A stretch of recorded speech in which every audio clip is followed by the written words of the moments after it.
नमस्कार, आप देख रहे हैं राजीव टाइम्स। आपके साथ मैं हूं आराधना रामदेव। रुक करते हैं खबरों की ओर। अमेरिकी प्रशासन ने कहा कि वह भारत के साथ संबंधों को मजबूत स्थिति में छोड़ रहा है और उम्मीद है कि डोनाल्ड ट्रंप भी इन संबंधों को आगे बढ़ाएंगे। बाइडेन प्रशासन के उप विदेश मंत्री कर्ट कैंपबेल ने कहा कि पिछले कुछ महीनों में भारत के साथ रिश्तों को मजबूती देने के लिए कई उच्च स्तरीय बैठकों का आयोजन किया गया, जिसमें क्वाड समिट भी शामिल है। वहीं रुक करते अगली खबर की ओर, जहां भारत के राष्ट्रीय सुरक्षा सलाहकार NSA अजित डोभाल और चीन के विदेश मंत्री वांग यी के बीच सीमा विवाद पर महत्वपूर्ण बातचीत होने जा रही है। इस मुलाकात से दोनों देशों के बीच मौजूदा तनाव कम होने की उम्मीद जताई जा रही है। यह बैठक दोनों देशों के सैन्य और कूटनीतिक मुद्दों पर चर्चा करने का एक अहम मौका होगी। यह बैठक भारत चीन रिश्तों को सुलझाने के लिए अहम मानी जा रही है। वहीं बांग्लादेश के अंतरिम सरकार के सलाहकार आसिफ महमूद ने भारत पर गंभीर आरोप लगाए हैं। उनका कहना है कि भारत बांग्लादेश के प्रधानमंत्री शेख हसीना को मदद कर रहा है और इससे बांग्लादेश में भारत के खिलाफ गुस्सा बढ़ रहा है। आसिफ महमूद ने शेख हसीना को देश छोड़ने की मांग की है। वह अब बांग्लादेश की अंतरिम सरकार में यूथ अफेयर्स एंड स्पोर्ट्स विभाग के प्रमुख हैं और शेख हसीना के खिलाफ आंदोलन का चेहरा बने हुए हैं। वहीं रुक करते अगली खबर की ओर, जहां ब्रिटिश इंडियन डायरेक्टर संध्या की फिल्म लापता लेडीज 97वें ऑस्कर अवार्ड्स की रेस से बाहर हो गई है।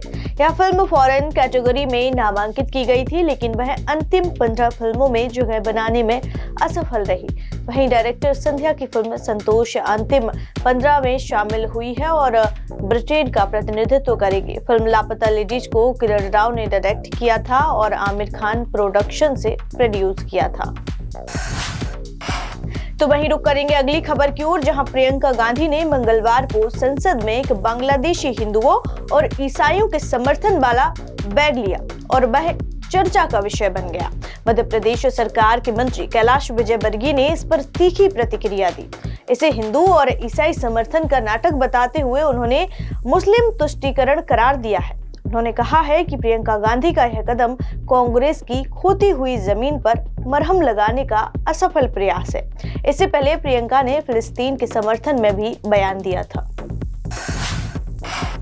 वहीं मध्य प्रदेश के पन्ना जिले में एक मजदूर की किस्मत चमकी। खुदाई करते वक्त उसे 50 लाख रुपए कीमत का हीरा मिला है। यह हीरा 10 साल बाद किसी मजदूर को मिला है।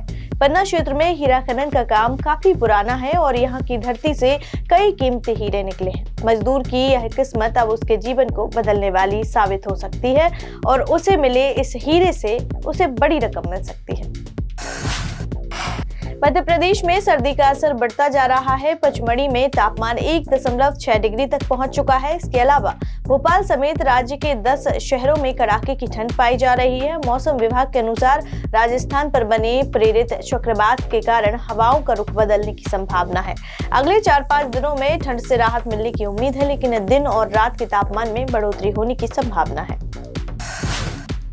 किसान आंदोलन के कारण पिछले 10 महीने से बंद हरियाणा और पंजाब की शंभू बॉर्डर को खोलने की संबंध में सुप्रीम कोर्ट में सुनवाई होने जा रही है। इस मामले में संबंधित अधिकारियों ने से जवाब तलब किया गया है। किसान आंदोलन ने इस बॉर्डर को प्रभावित किया है, जिसके चलते स्थानीय और अंतर्राज्यीय यातायात पर असर पड़ा है। अब इस पर कोर्ट के निर्देश के बाद ही इसका समाधान निकलने की उम्मीद जताई जा रही है।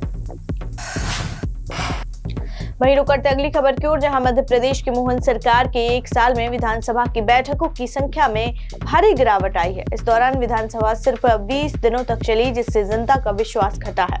विपक्ष ने इस पर चिंता जताई है और इसे लोकतंत्र की कमजोरी करार दिया है।